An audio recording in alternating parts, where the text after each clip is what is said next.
Good morning, everyone.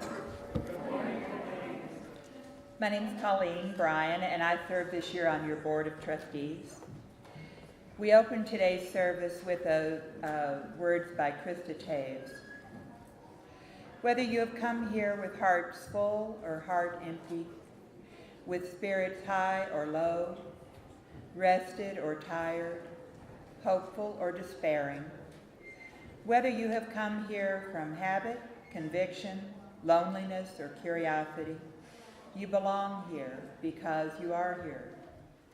And all that you have and all that you are is welcome here. This morning we are, together, the heartbeat of this congregation. We'd like to extend a special welcome this morning if you're a guest. If you're comfortable doing so and would want to stand up or raise your hand wildly in the air, we'd like to welcome you. Welcome. Thank you. Bravery is prized in this congregation. You can learn more about us online on our website, and the link is printed in your order of service.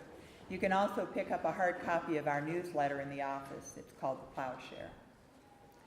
Please take a moment now, all of us, and greet people who are around you.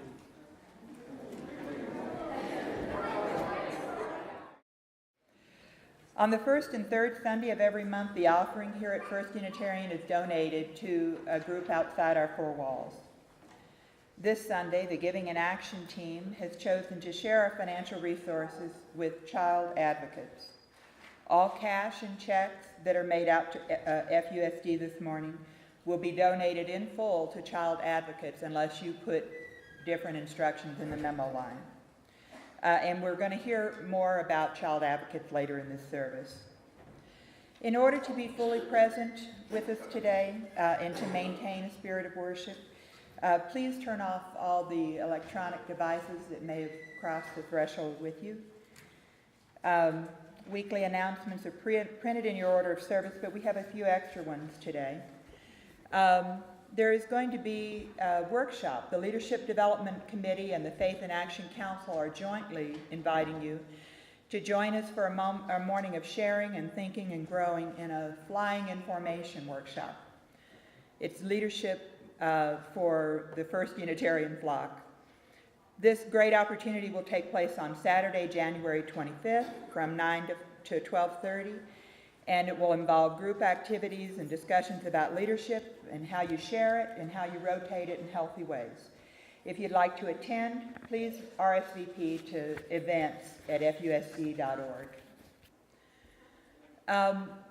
Elizabeth asked me to take a minute and recognize the excellent financial team here at FUSD. These people have been doing an amazing job for you. They've gathered all the lore and urban legends surrounding our finances and turn them out as a policy manual so well written that if the entire team is raptured tomorrow, the rest of us can step up and know what we're doing. Elizabeth is a creative writer. They have raised our accounting practices to a professional level and streamlined our accounts. They have changed how we track our finances so we have a very clear picture of where we stand at all times. The Abundance crew works tirelessly to make year-round stewardship a success, and they're constantly improving on this year-old process. It's a fairly new implementation. We are in interesting financial times at FUSD, and I don't think we could have a more competent or committed crew at the helm. So we'd like to hold these people up so that we can express our appreciation for the really grueling work that they do. When I finish calling their names, please stand if you're in the hall today. On the staff end, we have Heather Doyle-Mayer and Glenn Barrows. On the Finance Council, we have Richard Erickson, Beth Ann Wolfson, Craig Davison, Colleen Bryan, Andrea Mitchell, and Don Martell. On the Abundance team, we have Jason Kenworthy, Peggy Strait, Sally Isaacson, and Sue Mitchell. So I don't see that those people were in the hall, but let's offer up a little blessing.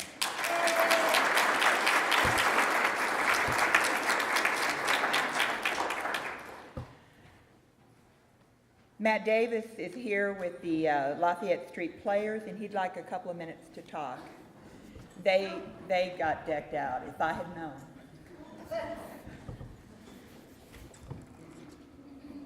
Welcome, monsieur, sit yourself down and come and see the best show in town. As for your rest, you can come too. Come on, my friends, you know what to do. All you need are tickets. All you need are tickets. All you need are tickets. Tickets. Come and see our show. Come and see our show. Come and see our show. Come and see our show. Come and see the Lafayette Street Players musical extravaganza, the good, the bad, and the outrageous. It is on Friday, February 7th at 7:30, and Saturday, February 8th at 2 and 7:30. Tickets are only $10 for general seats, $25 for patron seats right down in front. Or if you wait till the last minute, you will pay $12 at the door. You can buy tickets in the community room right after each service, or by emailing Lafayette Street Players or giving us a call and the number and email listed in the order of service. And also, the very first time this year, you can go onto our Facebook page and click a link and go to our secure PayPal site and buy tickets online. I know, right? The great thing about it is that the proceeds from the show go back to First Unitarian. So please consider coming, seeing a great show, and giving back to First Unitarian at the same time. And now, Ms. Hoffman is going to talk to you about the sound company. Hi, I'm Diane Hoffman. I am doing the sound for the Lafayette Street Players. And this year, like last year, we're using some of these microphones that have the little earpiece and the battery packs. And during the performance, these battery packs and wires are hidden underneath performers' costumes. So the performers need some help getting these microphones on and off. And we're looking for a couple of volunteers who will take care of these microphones for our performers.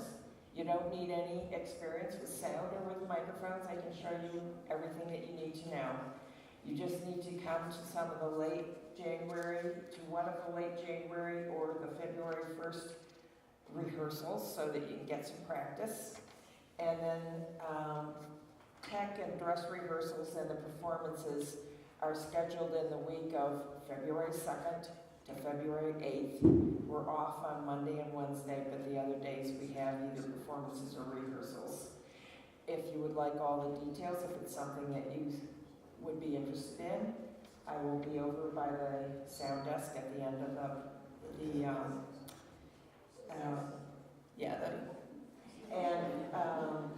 I have all the information, job description, and all the performance dates and everything. So I'll see you there. Thank you. Good morning, First Unitarian. I am pleased to tell you that there are no more announcements. This morning we're going to be exploring, in honor of Martin Luther King Day, which is tomorrow, we're going to be exploring some ideas of Martin Luther King, and to call us to worship, I've chosen a brief passage that he wrote.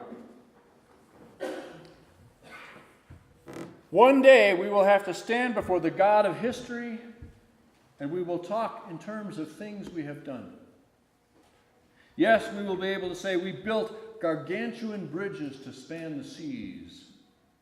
Yes, we built gigantic buildings to kiss the skies. Yes, we made our submarines to penetrate oceanic depths.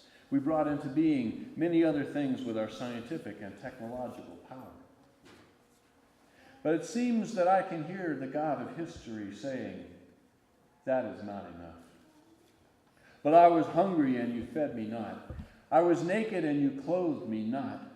I was devoid of a decent sanitary house to live in, and ye provided no shelter for me. And consequently, you cannot enter the kingdom of greatness. If you do it unto the least of these, my brethren, you do it unto me. That is the question facing America today.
On this Martin Luther King Sunday, we light the chalice with his words.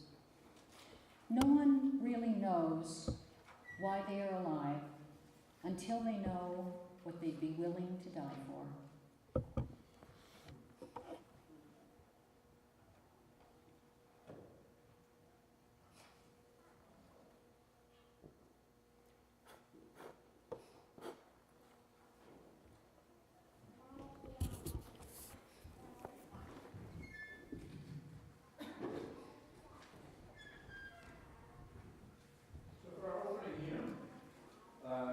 Be a little bit different this morning because you do not need your hymn.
I'm Maggie Doyle from the Giving and Action Committee. As you know, our congregation supports important work in our community by donating our weekly collection, to organizations outside our four walls on the first and third Sundays of each month. Today, we have chosen Denver Casa for the offering, and thank you for your generous support of this organization.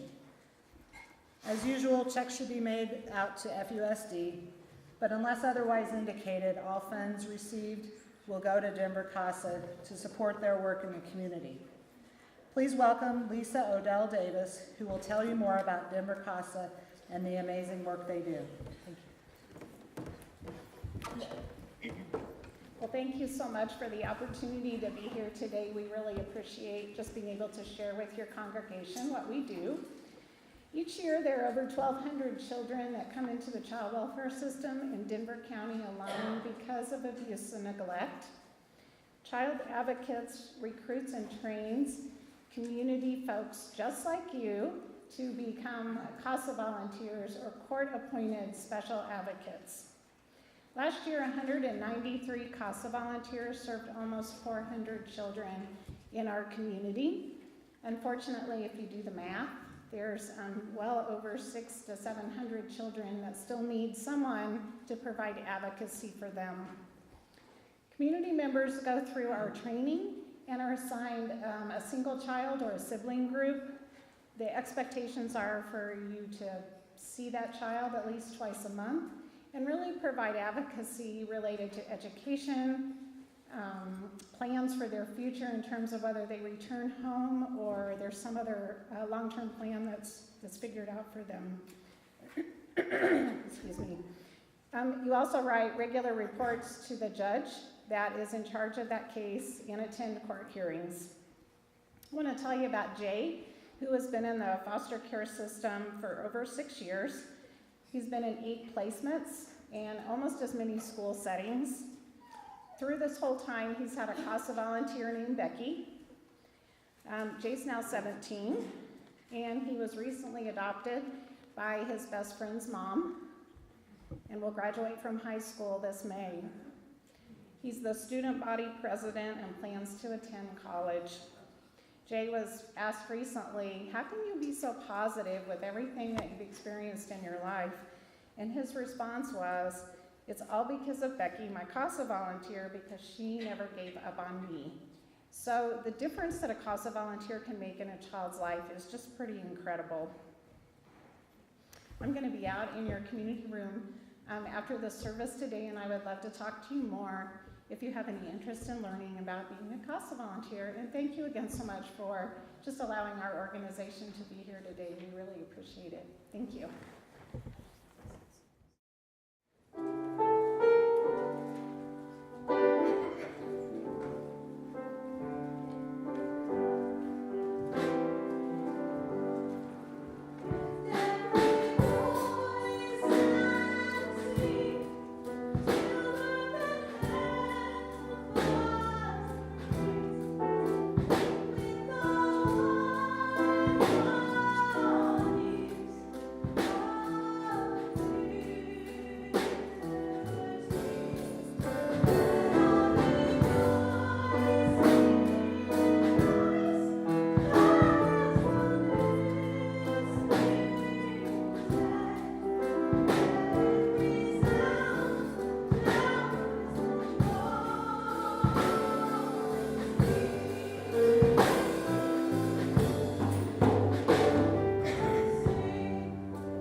I'd like to hold up a couple of the joys and concerns of our larger community. I want to hold up, Karen Derrick Davis has been co-chairing the Religious Education Committee for, I think, about a year and a half now.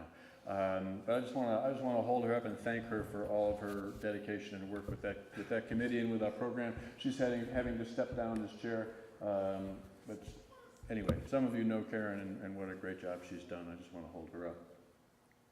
I'd like to hold up some of our elder members of the congregation who are struggling with, well, who are housebound and otherwise dealing with issues of aging and fixed income and the inevitable slowing down of once dependable bodies. It is an honor to journey with some of these people as they go through this transition. I'd like to hold up some of our members who are struggling to find a job, trying hard to make rent payments and deeply worried about their future and their children. I'd like to hold up 3 families that I know of whose teenage sons have needed unexpected psychiatric treatment in the past couple of months. That's a stressful thing for any family, I assure you. I'd like to hold up Carlton Kulig, who's a longtime member of our congregation. Carlton lost a beloved brother recently. Please keep Carlton in your thoughts and prayers. Lastly, I'd like to hold up Celeste Johnson. Many of you know Celeste as one of our teenagers. She's a high schooler. She's actually one of the youth members on our board of trustees. And Celeste successfully defended her Colorado State Fiddle Championship last Sunday in the junior division, and she'll be going into nationals later this year. So, in honor of Martin Luther King, I've chosen a poem for a pastoral prayer today by African-American poet, the brilliant African-American poet, Sonia Sanchez. It has a phrase in it that I just adore. And the phrase is, "Our eyes, delirious with grace." I had come into the city, carrying life in my eyes, amid rumors of death, calling out to everyone who would listen, it is time to move us all into another century. Time for freedom and racial and sexual justice. Time for women and children and men. Time for hands unbound. I had come into the city wearing peaceful breasts, and the spaces between us smiled. I had come into the city carrying life in my eyes. And they followed us in their cars with their computers, and their tongues crawled with caterpillars, and they bumped us off the road, turned over our cars, they bombed our building, killed our babies, they slaughtered our doctors, maintaining our bodies, and their courts changed into confessionals. But we kept on organizing, kept on teaching, believing, loving, doing what was holy, moving to a higher ground, even though our hands were full of slaughtered truth, but we held out our eyes, delirious with grace. Come, I say, you sitting still in domestic bacteria. Come, I say, come, you standing still in double-breasted mournings. Come, I say, come and return to the fight. This fight for the earth, this fight for our children, this fight for our life. We need your hurricane voices. We need your sacred hands. I say, come, sister, brother, to this battlefield. Come to the rainforests. Come into the hood. Come into the barrios. Come into the schools. Come into the abortion clinics. Come into the prisons. Come and caress our spines. I say, come, wrap your feet around justice. I say, come, wrap your tongues around truth. I say, come, wrap your hands with deeds and prayer, you brown ones. You yellow ones, you black ones, you gay ones, you white ones, you lesbian ones. Come, come, come, come to this battlefield called life, called life, called